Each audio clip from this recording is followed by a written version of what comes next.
This is the hard part. I'm gonna play it slower. Okay.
Wow, I really like the ending. A little longer, but. Well, what happened to the Alberti bass? Oh yeah, that was the third section. Right hand. Oh my gosh! I kept looking at your left hand, waiting for the Alberti bass to come in your left hand. It was in the right hand. Oh my gosh. Okay. So yeah, that one is like sounds completely different from your other one. It's definitely like moving, like it's moving in a direction. So just a couple thoughts that I had. Were you playing a chord in your left hand or were you playing a fifth? I was playing a chord. Okay, so that was another example kind of what John was saying about having your hands really close together with the melody and the chord kind of muddying the sound. So just, you might want to experiment there with throwing just a fifth in there or an octave. Okay. And then that melody that you have on the right hand is a good melody, but it goes on forever and ever. Like da da da da da da da da da, or you know, it's, I know I'm not singing it exactly.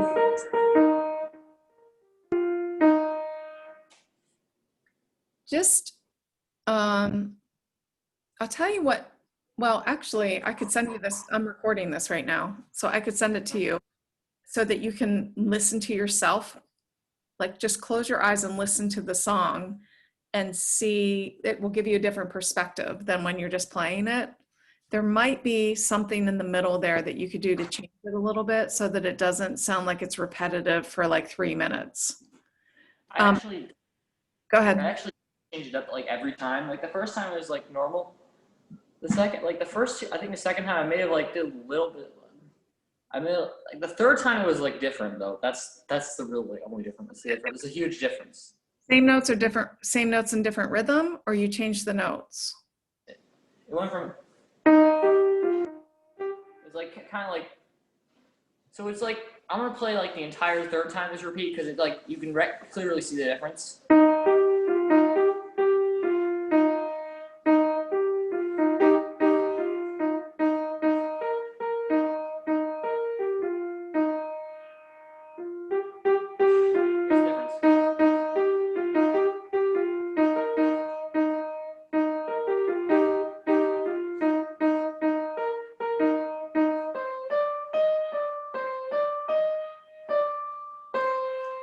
Yeah, and I heard that and I like that. So I think it was the part before that. And I loved that crazy rhythm that you had going in the middle. You were actually playing on an upbeat between your hands. That? And then you had the chord like playing off of that, which was, I think, the same thing that you did when you started to jump. It was that same rhythm. You just have to work on getting your hand to go back and forth. Yeah, that's the hard part. And go back and forth while focusing on the melody. Yeah, I Like, really like it. Goes. And then the only other thing I thought was when you get real low on the piano, you just want to be careful that the left hand doesn't pound out is overbearing to your right hand melody. If you want your melody like that, when you start to get low on the chords, that's really meant to be an accompaniment. I would make that a little bit softer than your right hand so that you can really hear what's happening at the top, because you have a lot of stuff going on at the top. Okay, I will listen to it again. I'll listen to the recording, and if I can come up with anything else this week, I'll email it off. But I would keep working on that, play around with it. Definitely, if I send this video, will you actually watch it? Maybe. Sam. I should watch it. Wait, let me write that down.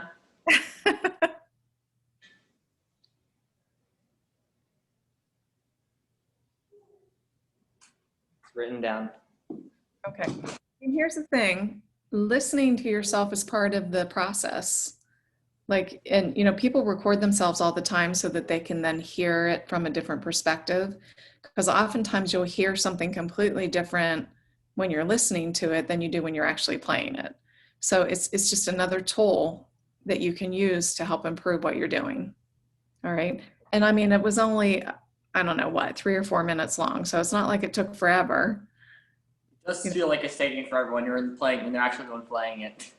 And I'm only asking you to listen to it one time. Like, you don't have to listen to it a couple times this week. Just listen to it one time from, you know, with different ears to see if you heard something in there that you feel like you could change it. Okay. All right. Okay, so let me type for a minute so I don't forget this stuff. So do we have a name for this one? Not yet. Okay.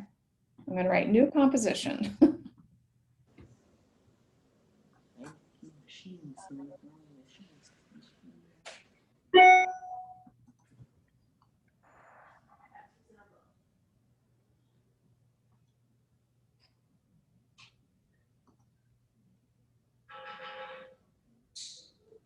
So when you listen to it, I don't want you to watch it.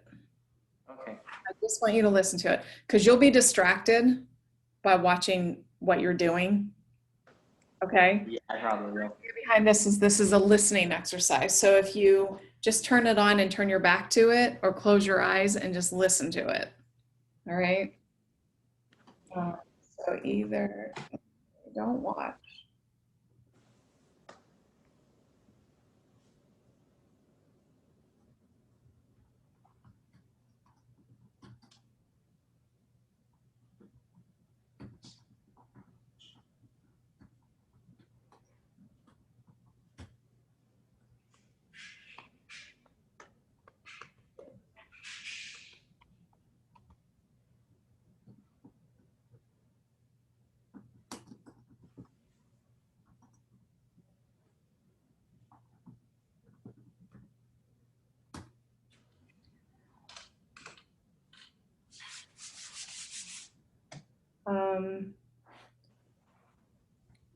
I'm just going to say read John's notes Okay.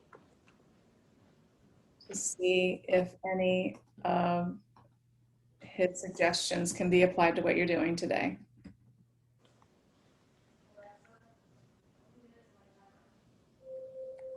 So you know how to get into this website, right, to read your notes? Yes. Okay, because some of the other things that John said when you were writing the first song, those notes are in here. I know. So you can go back and you can kind of reread some of those suggestions to see if any of that can be applied to your new song as well. Okay. I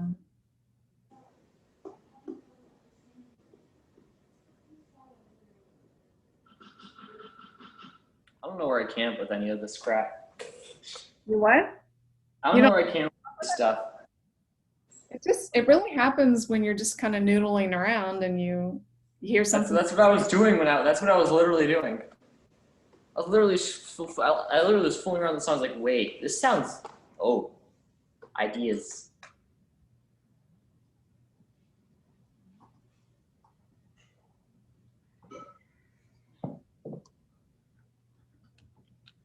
Okay. So the notes that are in my music staff are going to be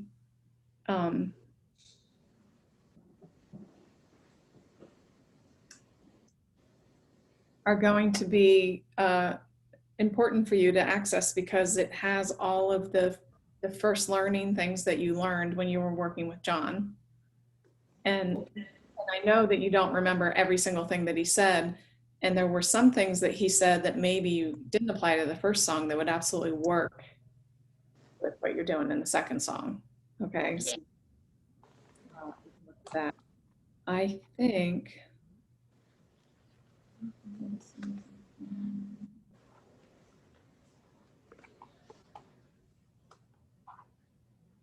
I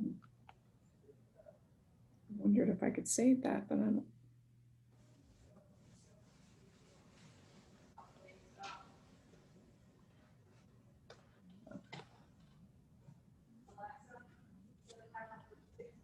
Okay, I'll just email it. All right, so. Oh, did you download MuseScore? Yeah. And did you watch the Yeah. video? No, we didn't watch the tutorial video. We like literally got to there and there's a thing was saying we had to pay for it. No, you don't. No, you don't. It's a free thing. Yeah, it said we had to pay though. I don't understand. You didn't pay for it, did you? No. No, you don't have to pay. I mean, there's higher versions that you need to pay for, but the simple version is free. Maybe that's why. Because I actually, I tried to download, I didn't realize, but MuseScore actually has a whole bunch of music on it that you can like search and print. But because I was trying to find a song for one of my students and they had it on there. And when I went to try to print it, then they wanted me to do like a free trial. So that part, so I just got out of it. But the simple annotation part, you don't have to pay for that.